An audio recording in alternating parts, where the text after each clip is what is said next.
API, API, API. हम लोगों ने बहुत बार सुना होगा एपीआई, लेकिन ये होता क्या है? काम कैसे करता है? और आज के टाइम में क्यों हर प्रोफेशनल के लिए एपीआई को जानना और उसकी नॉलेज होना ज़रूरी है? आज के इस वीडियो में हम ये कवर कर रहे हैं।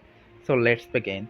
अब अगर हम आगे बढ़ते हैं तो सबसे पहले हम बात करते हैं एपीआई का फुल फॉर्म क्या होता है। एपीआई का फुल फॉर्म होता है application programming interface. API tech world में बिल्कुल एक वेटर की तरह है। जैसे आप किसी रेस्टोरेंट में जाते हो, वेटर को खाना ऑर्डर करते हो, वो ये मैसेज किचन तक लेकर जाता है और फिर वहाँ से आपके ऑर्डर किए गए खाने को लेकर आपके टेबल तक आता है। ठीक वैसा ही एपीआई, जब आप 2 सिस्टम्स के बीच में इंटरैक्ट करते हो तो एक सिस्टम से मैसेज लेकर एपीआई दूसरे सिस्टम तक जाता है। वहाँ से आपके रिक्वायर्ड मैसेज, आपके रिक्वायर्ड इन्फॉर्मेशन को लाकर आप तक पहुँचाता है।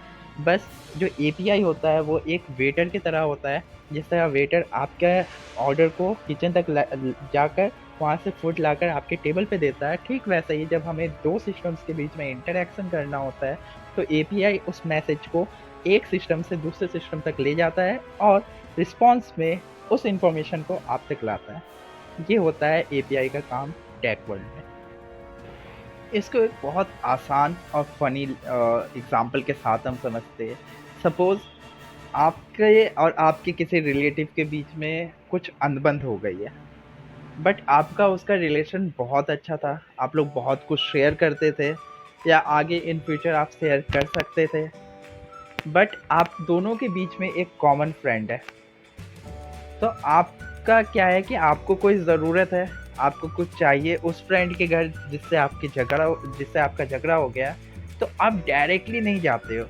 वो उसने मना कर दिया है कि तुम मेरे घर नहीं आओ, जो काम रहे तुम किसी और से करवा दो। तो आप किसी को पकड़ते हो, आप कहते हो कि जाओ मुझे उसके घर से एक्स वाई चीज़ें चाहिए या फिर मुझे उसके घर पे से कुछ इन्फॉर्मेशन चाहिए। तो वो बंदा जाता है, वहाँ से इन्फॉर्मेशन लाता है। अगर उसके पास वो इन्फॉर्मेशन है या फिर वो परमिशन देता है कि आप ये इन्फॉर्मेशन वहाँ तक पहुँचा दो, तो वो वहाँ से ये इन्फॉर्मेशन लाके आपको दे दिया। अब ये जो बंदा है यहाँ पर, ये एपीआई है। रियल वर्ल्ड में एपीआई बिल्कुल ऐसा ही काम करता है। सपोज़ हमें इंटरैक्ट करना है, सपोज़ हम कोई क्लाइंट के साथ काम कर रहे हैं जहाँ पे हमें गूगल मैप को एक्सेस लेना है, या कोई डिलीवरी एप्लीकेशन बना रहे हैं या फिर कोई डिलीवरी एप्लीकेशन पे काम कर रहे हैं। तो हम गूगल हमें सारा डेटा ओपनली नहीं दे देगा। हमें क्या चाहिए? सिर्फ़ और सिर्फ़ उसके मैप का एक्सेस चाहिए। तो हम एक एपीआई का यूज़ करेंगे जिसमें हम उसके मैप को एक्सेस करने के लिए एक रिक्वेस्ट करेंगे, रिक्वेस्ट सेंड करेंगे अपने सिस्टम से, अपने एप्लीकेशन से। गूगल के सिस्टम पे हम लोग ये रिक्वेस्ट भेजेंगे और गूगल उसके रिस्पॉन्स में हमें वो मैप को एक्सेस करने का परमिशन देगा, अगर वो चाहता है। अगर वो नहीं देना चाहे, उसने एक्सेस ब्लॉक कर दिया, तो एपीआई रिस्पॉन्स में एरर शो करेगा। तो एपीआई का काम होता है 2 सिस्टम्स के बीच में, 2 सेपरेट सिस्टम्स है उसके बीच में कम्युनिकेशन को बिल्ड करना, और साथ ही साथ एपीआई एक सिक्योरिटी प्रोवाइड करता है जहाँ पे आप सारे डेटा को, सारे इन्फॉर्मेशन को आप एक्सेस नहीं कर सकते हो। आपको जितना इन्फॉर्मेशन चाहिए सामने वाले सिस्टम से, आप उनसे परमिशन लेके वो रिक्वेस्ट करो और वो उतना ही इन्फॉर्मेशन आपके सिस्टम को रिस्पॉन्स में देगा। सो ये request and response is the part of API. कुछ और एग्जांपल्स हम लोग देखते हैं। कभी आपने सोचा है कि आप किसी एप्लीकेशन पर जाते हो, वहाँ से आपको पेमेंट करना होता है, आप यूपीआई के ऑप्शन पे क्लिक करते हो, आपको बहुत सारे ऑप्शंस दिखते हैं, वहाँ से आप क्लिक करके डिफरेंट सॉफ्टवेयर्स पे मूव करते हो। ये सारा कुछ कैसे हो रहा है? इन सब के पीछे एपीआई है। बहुत बार आप देखोगे कि एक सिस्टम पे आप इंफॉर्मेशन डालते हो और वो दूसरे सिस्टम से भी टैली कर जाता है। ये भी किसके थ्रू हो रहा है? एपीआई के थ्रू हो रहा है। तो ये सारा कुछ, या फिर एक सिंपल सा एग्जांपल लेते हैं। कहीं पे आप फॉर्म फिल कर रहे हो, वहाँ पे आप पैन नंबर, आधार नंबर डालते हो और उस पर क्लिक करते हो, वो वैलिडेट हो जाता है। उस सिस्टम पे तो कुछ ऐसा नहीं है जहाँ पे आपका आधार नंबर स्टोर है। तो वो कैसे वैलिडेट कर रहा है? जब वहाँ पे आप पैन नंबर या आधार नंबर डाल रहे हो, तो ये रिक्वेस्ट जा रहा है उस डेटाबेस, उस सर्वर, उस सिस्टम पे जहाँ पे आपका आधार और पैन का डेटा गवर्नमेंट ने स्टोर कर रखा है। वहाँ पे ये जाकर क्या करता है, यहाँ से आप रिक्वेस्ट भेजते हो कि ये नंबर आधार का इस बंदे ने फिल किया है, is it validate? Can you verify this? तो वो ये इन्फॉर्मेशन, वो ये रिक्वेस्ट लेकर जाता है गवर्नमेंट के साइट पर, गवर्नमेंट के सर्वर सिस्टम पर, जहाँ पर वो डेटा स्टोर है आपके आधार और पैन का। वो वहाँ से क्या करता है, वहाँ से वो चेक करता है, अगर वो ओके होता है तो लिख देता है वेरीफाइड, अगर ओके नहीं होता है तो जिस तरह का एरर वो आप दिखाना चाहते हो, जो रिस्पॉन्स वो एरर के रूप में आपको दिखाता है। तो ये सारा कुछ जादू नहीं है, इन सब के पीछे एपीआई है। अगर टेक वर्ल्ड के हिसाब से बताऊं तो एपीआई एक सेट ऑफ रूल्स होता है जिसके ज़रिए दो सिस्टम्स आपस में कम्युनिकेट करती है, बात करती है।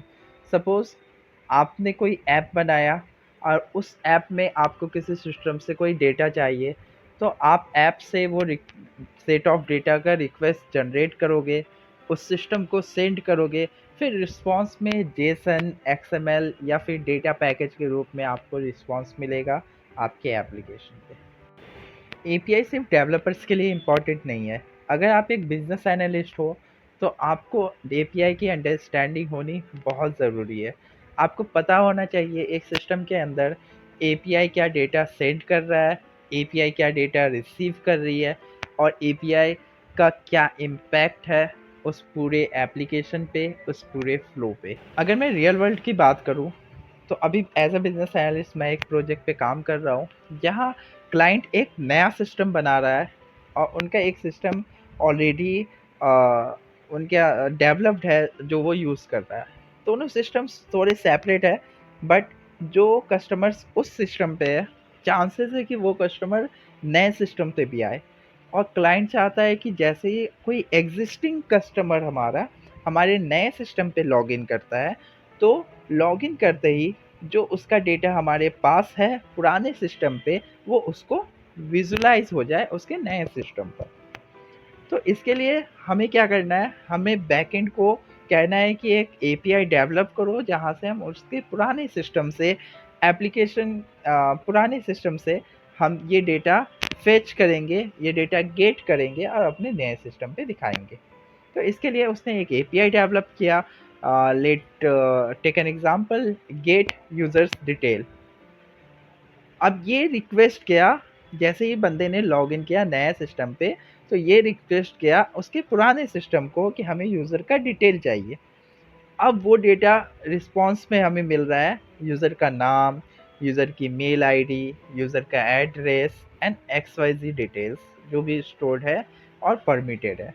सपोज़ अगर वो यूज़र एग्जिस्ट नहीं करता पुराने सिस्टम में, तो ये डिटेल्स नहीं दिखेगा, अगर एग्जिस्ट करता है तो ये डिटेल्स दिखेगा। That's it. This is the use of API. अब कुछ tips techies and business analyst के लिए। हमेशा एपीआई डॉक्यूमेंट्स गो थ्रो करो by the help of Swagger and Postman. साथ ही साथ एपीआई क्या रिक्वेस्ट कर रहा है, क्या रिस्पॉन्स दे रहा है, इसको अच्छे से समझो और समझने की कोशिश करो। Take the help of other techies in your team as well if you are not getting that.